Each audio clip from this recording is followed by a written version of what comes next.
When a soldier is critically wounded, there's the platinum 10 minutes frontline medics have to stabilize him. Every minute counts, so they must react immediately.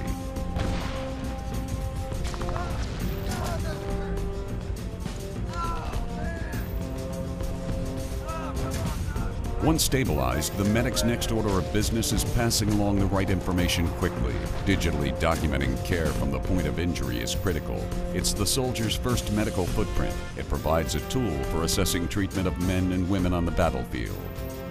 It's our job as a healthcare team to ensure that that information travels with that patient wherever they go. Everyone is allowed to make a decision seeing the big picture.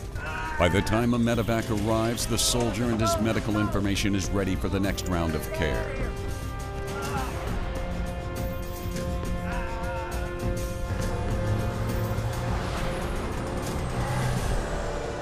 This is real time about the patient. Not only are we capturing the data at the real time, but we're sending that data forward as well. So it helps the healthcare of the patient. With the medical staff using the system to help treat the patient, tactical commanders are gaining a decisive advantage in decision-making, something they've never had before: instant situational awareness. We're light years ahead of where we were years ago when it comes down to documenting the health care of our men and women on the battlefield or in contingency operations. From a predictive modeling standpoint or an operational standpoint, you can get a pretty good situational awareness of what you need in the current environment as well as the future.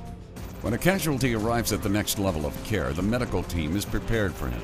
The ER staff in a combat support hospital has less time to diagnose and treat patients than ever before.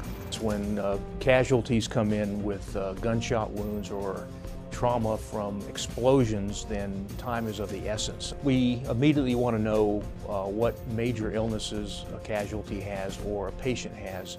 We want to know what medicines they're on, and we want to know what allergies they have. It allows physicians and nurses and the multidisciplinary team to make clear decisions on the care that we're giving to our soldiers. The research that we collect, the data that we collect out of it, it's easy to mine, and we can collect that, we can trend it, and we can then decide, hey, are we providing the best medical care that we possibly can?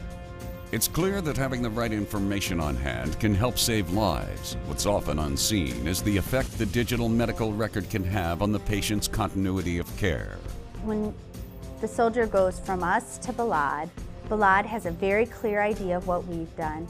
And when the soldier gets to launch stool, that multidisciplinary team has a very clear idea of exactly what the soldier has gone through and what we've done. Once a patient reaches another level, of course, people are going to ask what happened at that level, what surgeries were done, what medicines were given, what was effective. Patients do see a difference, especially when they come back to the United States and when they're trying to navigate our healthcare system here in the United States.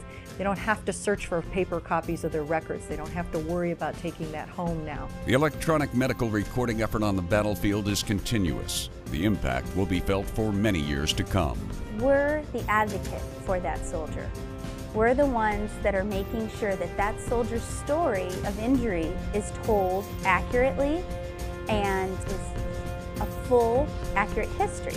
Paper gets lost, networks don't. To be able to look in the system and know that Private Jones was wounded in Afghanistan, is on an airplane back to launch stool, landed there, this is the care provided there, this is the care provided back at Walter Reed, and now that wounded soldier has come back to say Fort Carson, Colorado. We've got the full picture.